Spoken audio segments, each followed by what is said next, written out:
Hi friends, ഇന്ന് ഒരു നെയ്യപ്പത്തിൻ്റെ recipe കാണാം. ഇത് അരിയൊന്നും അരയ്ക്കാതെ വളരെ ഈസി ആയിട്ട് ഉണ്ടാക്കാൻ പറ്റുന്ന ഒരു റെസിപ്പിയാണിത്. ഇതിലേക്ക് ആദ്യമേ 1 കപ്പ് അരിപ്പൊടി ചേർത്ത് കൊടുത്തിട്ടുണ്ട്. അതിലേക്ക് 1/2 കപ്പ് മൈദ, ശർക്കരപ്പാനി ആഡ് ചെയ്ത് കൊടുക്കുക. ഇത് ഞാൻ 150 ഗ്രാം ശർക്കര ആവശ്യത്തിന് വെള്ളവും ചേർത്ത് ഒന്ന് ചൂടാക്കി എടുത്തിട്ടുള്ളതാണ്. ഇനി ഇത് കുറച്ച് തിക്കാണെങ്കിൽ നമുക്ക് ആവശ്യത്തിന് കുറച്ച് ചെറു ചൂടുവെള്ളവും കൂടി ചേർത്ത് കൊടുക്കാവുന്നതാണ്. എന്നിട്ട് ഇതെല്ലാം കൂടി ചേർത്ത് ഇതൊന്ന് നന്നായിട്ട് മിക്സ് ചെയ്തെടുക്കണം. നന്നായിട്ട് മിക്സ് ചെയ്തെടുത്തതിന് ശേഷം ഇതൊന്ന് മിക്സിയിലിട്ട് ഒന്ന് കറക്കിയെടുക്കണം. അപ്പോൾ ഇതെല്ലാം കൂടി നല്ല കൺസിസ്റ്റൻസിയിൽ നമുക്ക് കിട്ടും. ഇതിപ്പോൾ ഇവിടെ റെഡിയായി വന്നിട്ടുണ്ട്.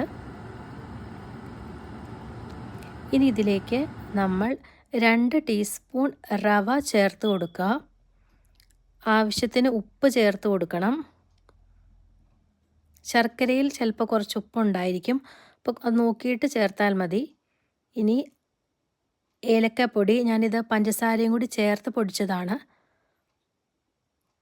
ചെറിയ ജീരകം 1 നുള്ള്, അതുപോലെ 2 നുള്ള് ബേക്കിംഗ് സോഡ, ഇതെല്ലാം കൂടി ചേർത്ത് ഇത് നന്നായിട്ടൊന്ന് മിക്സ് ചെയ്തെടുക്കുക.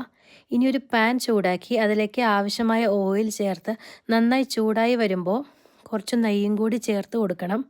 ഇനി നമുക്ക് ഇത് നെയ്യപ്പം ചുട്ടെടുക്കാം. വളരെ പെട്ടെന്ന് ചെയ്യാവുന്ന ഒരു റെസിപ്പിയാണ്. എല്ലാവരും ഒന്ന് ട്രൈ ചെയ്ത് നോക്കണം. ഇനി ഒരു സൈഡ് റെഡിയായി വരുമ്പോൾ മറ്റേ സൈഡ് മറിച്ചിട്ട് കൊടുക്കണം. തീ എപ്പോഴും ലോ ഫ്ലെയിമിൽ വെക്കണം, അല്ലെങ്കിൽ പെട്ടെന്ന് കരിഞ്ഞു പോകും. കുറച്ച് സമയം കൊണ്ട് തന്നെ നമുക്കിതിവിടെ റെഡിയായി കിട്ടിയിട്ടുണ്ട്. വളരെ ഈസിയാണ്, ടേസ്റ്റിയുമാണ്. അപ്പോൾ എല്ലാവരും ഇതൊന്ന് ട്രൈ ചെയ്ത് നോക്കണം.